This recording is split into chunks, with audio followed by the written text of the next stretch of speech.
আজকে আমি বাঁধাকপির সবজি আর বাঁধাকপি দিয়ে করব, কোনো মশলা ছাড়াই করব।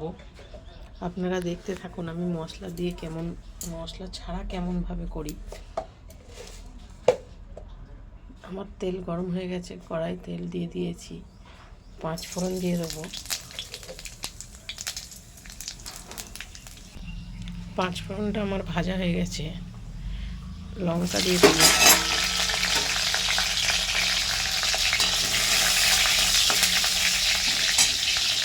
লঙ্কাগুলো দিয়ে সবজিগুলো ভাজবো।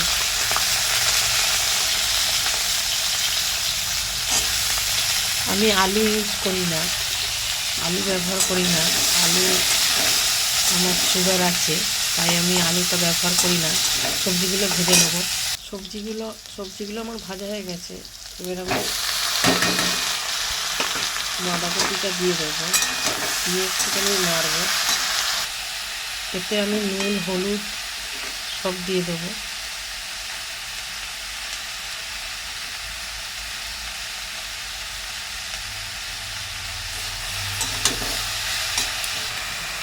এবার হলুদ দিয়ে দেবো। এতে আমি একটু ছোলা দিয়ে দেবো। আমি একটু ছোলা খেতে ভালোবাসি, তাই বাঁধাকপি লাউ ফাউ করলে একটু ছোলা দিয়ে দিই। এবার ঢাকা দিয়ে দেবো, দিয়ে আস্তে আস্তে হতে দেবো। এতে একটু টমেটো দিয়ে দেবেন, দিয়ে আবার চাপা দিয়ে দেবো। এবার আস্তে আস্তে হোক।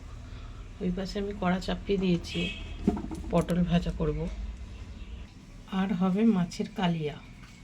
আমি তেল দিয়ে দিয়েছি, মাছটা এবার ভেজে নেব।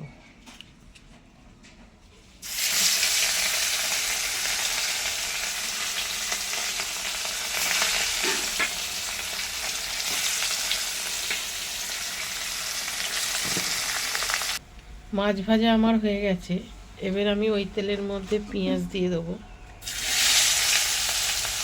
পেঁয়াজ দিয়ে পেঁয়াজটা লাল লাল করে ভেজে নেব। বাঁধাকপি আমার হয়ে গেছে, একটু ধনে পাতা দিয়ে দেবো।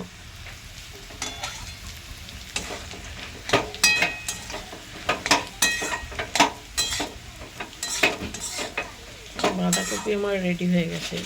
এদিকে আমার পেঁয়াজ ভাজাটা কমপ্লিট হয়ে গেছে। পেঁয়াজটা ভাজা ভাজা হয়ে গেছে। এর মধ্যে টমেটো দিয়ে দেবো।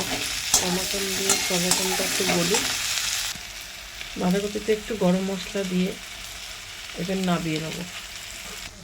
আমার টমেটো পেঁয়াজ বাটা হয়ে গেছে। আদা, জিরে, রসুন বাটা এবার দিয়ে দিলাম। দিয়ে একটু কাঁচা গন্ধটা চলে গেলে তারপর নুন দেবো, হলুদ দেবো, একটু গুঁড়ো লঙ্কা দেবো। এবার এর মধ্যে আমি একটু নুন দিয়ে দেবো।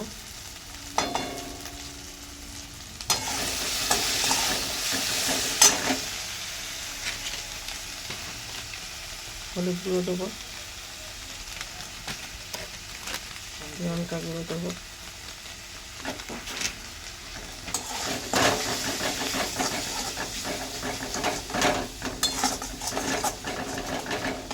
এদিকে আমার কড়া গরম হয়ে গেছে, আলু ভাজবো আর করলা ভাজবো। আমার মশলা কষা হয়ে গেছে। এবার জল দিয়ে দেবো।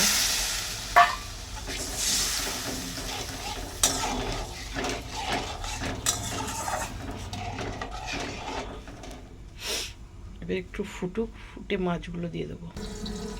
ঝোল আমার ফুটে গেছে, এবার মাছগুলো আমি দিয়ে দেবো।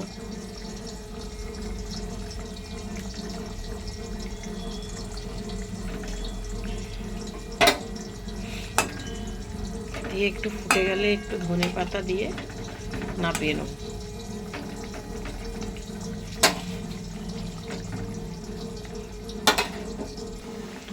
এবার একটু ধনে পাতা দিয়ে দেবো, দিয়ে নামিয়ে নেব।